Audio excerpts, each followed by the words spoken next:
here today to talk about parking lots. We have a lot of them in downtown Columbus, fewer than we used to have, but we still have an awful lot of parking lots that at one time had historic buildings on them. And we thought it would be interesting to start at this parking lot today because this was a pretty significant loss for the city. I don't know if you remember this building or not. I started with the city in 1993, which I believe is the same year that this incident January happened. of '93, right. And I'm not really familiar with the physical building, so I'd like to talk about it because this is an example of loss that we've seen turned into parking lots over and over again. Yes. It was a pre-Civil War Italian villa, so you can imagine it sat in the middle of the lot. It had a big square tower. The entrance, although it was painted black, was a double entrance, round arched, all carved stone. It complemented the buildings to the east. Very much so. It was the entrance into the East Town Street Historic District, so it was a cornerstone building. This was a neighborhood where fairly well-off people lived. The building right next door was the Fred Lazarus house, and 2 doors down was Ralph Lazarus. So anybody who grew up in Columbus knows F&R Lazarus was Fred and Ralph. There really was an effort to try to preserve it, and our disclaimer is my husband Jeff and I were part of that, with the idea of preserving the historic building, but also building new condominiums facing the library park, which was a combination of old and new, but it made the economics work. And we were really trying to work with the owners and their attorney and others, but time ran out and they were able to tear down the building, and they did. One of the things about parking lots is they're businesses, but they're required to make any urban design contribution to the city. And there's no reason why this couldn't have been beautifully landscaped or designed in a way that it isn't just this. And it was torn down 30 years ago. So we've had this for 30 years. And since that time, I think there's been a lot of movement in terms of if there's a parking lot requested in a historic district of any of the commissions, landscaping is going to be an important component of that. Yes, it has to be. The good thing that came out of this is the Downtown Commission was formed. Yes. And part of the impetus was to not just have buildings torn down for parking, that there be a review process, and if a building's torn down, they weren't allowed to tear down that building until they had a commitment to build something on the site. So we'll continue to have buildings, not just parking lots. Can you think of others that were big losses that maybe led to some kind of change in policy? In the short north, on the Victorian Village side, a hotel was lost there. It took a long time to refill that lot. There was a lot of discussion about whether that should happen. Also, there was another really important one, the Seneca. In fact, I attended several environmental court hearings on the alley by the Seneca. Yeah. It was very close to being lost. And the reason it didn't was because of the Downtown Commission and that it was individually listed. And it's been rehabbed in its apartments. So it's an example of success. Yeah.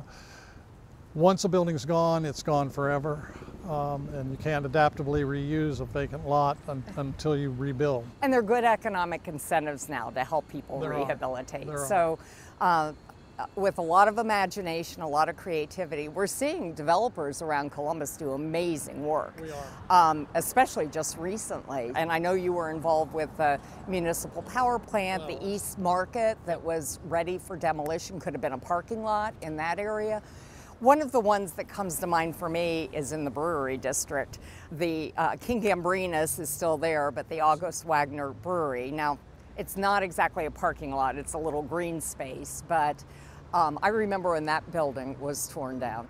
There are examples of cities that have approached the vacant properties in a little different way. I think of Pittsburgh, and I also think of Cincinnati, especially over the Rhine. Yes.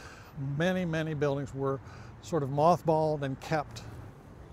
And the 20-year ago trip that I took, it looked pretty rough. It was very rough. But it's grown exponentially now. It's a place to be. And I would argue that one of the attractions is in that city and in Pittsburgh and other cities, one of the attractions to folks is the buildings are still there. Yes. In our case, we've lost an awful lot of buildings. It raises another opportunity for infill, but loss of historic buildings is loss of character in my mind. We're not creating pre-Civil War buildings anymore. No. This has been really wonderful to talk about this here in the East Town Street Historic District, but I've got a site not far from here that I'd like to share with you and see what your thoughts are. Great. Love to see it. Let's do it. Okay. Okay.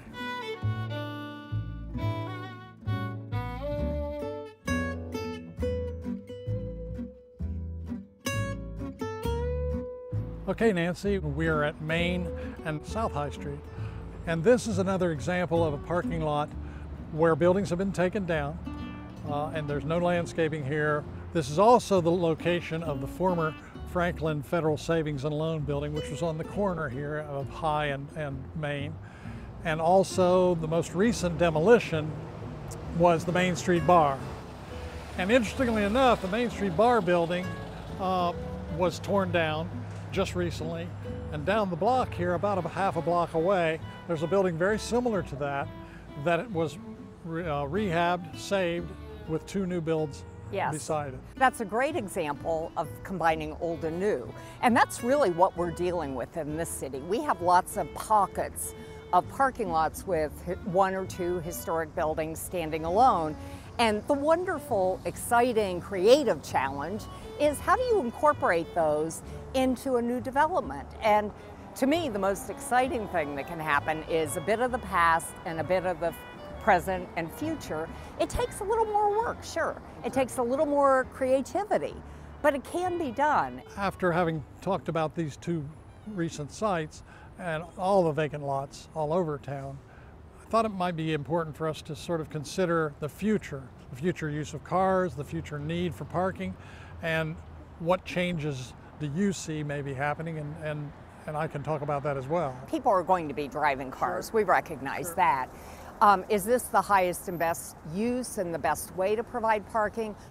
If you're building in a downtown area, infrastructure means structured parking garages, multi-level parking garages, not on the main streets, but kind of built into the system so that people can park, like the one, that Wentworth City Center that's right there. It's a big parking garage, but imagine how much surface parking would be needed.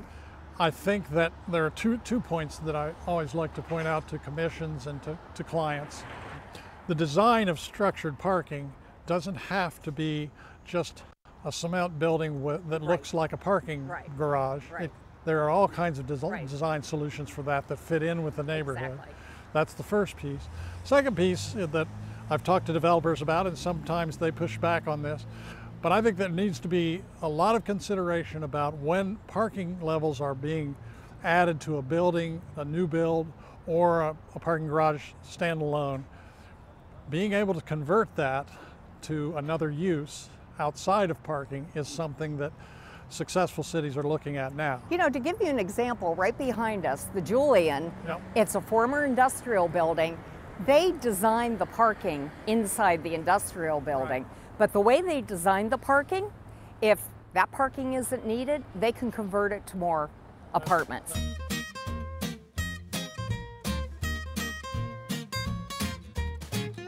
Thanks a lot, Nancy. This has been wonderful. Both sites were great to visit, and good conversation. Really good conversation, good analysis. Yeah, I've enjoyed it. Thanks.